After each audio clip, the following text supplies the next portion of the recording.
Welcome to our fishing report. We're going to talk to you a little bit about what's going on in our local area, and hopefully they'll get you inspired to get out there. Remember, we're coming to the end of the conventional season if you're in the freshwater, and of course with saltwater there's a lot of things going on that'll keep you well occupied, and hopefully you're going to catch some of those big fish that are out there. The first bit, of course, is to talk about salmon. This is probably the height of the salmon season, and of course if you're down south near the Waitaki River, gee, this is the week to be out there. This coming week, of course, is towards the close of the season, because remember, South Canterbury, Central South Island, it closes at the end of this month. You can't do any more salmon fishing. You have to go trout fishing, and if you catch them by mistake, you have to let them go.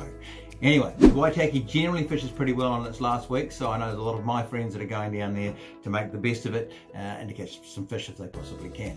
As far as the rest of the rivers are concerned, the Rakaia and the Waimak have been doing okay. A lot of them fish are getting through past the mouths, so just because you hear there isn't much happening at the mouths doesn't mean to say that they aren't sneaking up there when no one's looking. So be prepared to put a bit of time in upriver. You generally do much better upriver, particularly if you can find a decent hole, than you do at the mouth, because it's just not as expansive. They tend to congregate up. Remember, when you're salmon fishing, you're looking for the sort of water that they're going to hold in. When they're on the move, we all know it because they go shooting over the rapids, and that's a very exciting thing to see. But you're looking for those bits of water which have got a little bit of depth in them, that they might come in and rest as they're on their way up. And there's quite a bit of technique on doing that, and I'm sure that if you go online you'll find a bit of information about it. I know that it's my desire to give you a few more of the tools that you need to know. But if you find a decent bit of water, especially if a mate lets you in on it, don't share it with everyone, otherwise you're going to turn up there and there'll be people everywhere and you're going to have to go somewhere else. Right, so salmon is looking pretty good. We've got a contest on the 23rd of March, and by the time you're looking at this it might be past that, but there's a contest on at the mouth of the Waimak put on by the Salmon Anglers Association, and I know there'll be a lot of people out there enjoying themselves and having a bit of a chat about what's going on.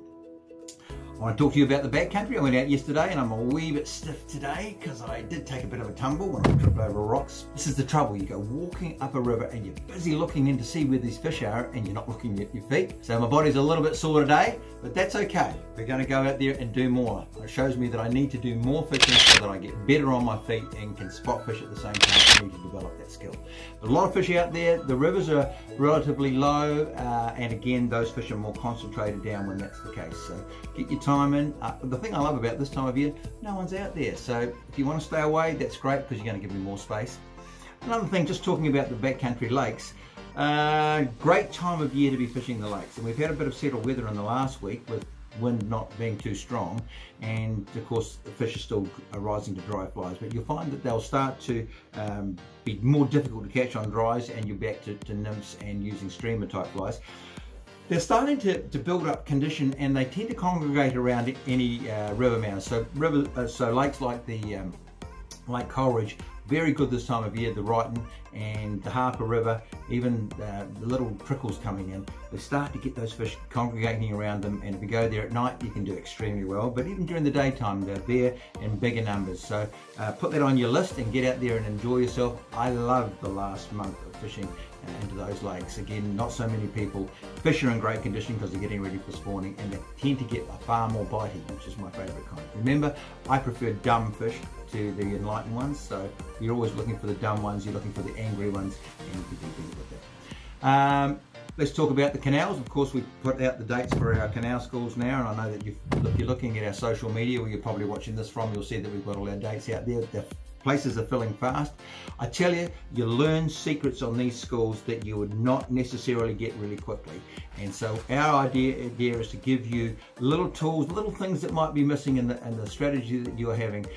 So you've got that sort of hand on hand with people who've done a lot of this beforehand and are very successful. So it's really worthwhile if you do want to get in. Particularly our second course has got quite a few spaces on it yet, which is going to be in the early month of July. That is a peak time for fish to be in the canal system on the bite and ready to go. We know where they move because of course they're looking to spawn, so we'll give you a whole pile of details as to how to get more fish and get yourself a picture of that really big one, which I know you all want to do. As far as the canals are going right now, it's still reasonably warm out there. The temperatures are still they're starting to drop, and the fishing is quietly getting better as it goes along. So if you do have an opportunity to go there, it's a great place to go. Wonderful scenery and of course high quality fish. When it comes to our saltwater fishing around the coast, we're getting towards the last of the kingies. There's still kingies out off Pegasus Bay, so if you're out there looking for pieces of kelp, hanging around buoys or casting around at the mussel farm, still fish being caught, reasonable numbers. Again, the number of people going out there tends to diminish. That means your quality of fishing gets better because you're not fishing to fish that are constantly being hassled. Remember, the more you can rest any fishery at any time, and this is a principle that goes right through everything that we can do, a rested fish is much easier to catch. You catch more fish on your first, second or third cast than you're ever going to do by hammering the same section over and over again. And so keeping that in mind, we'll do all right.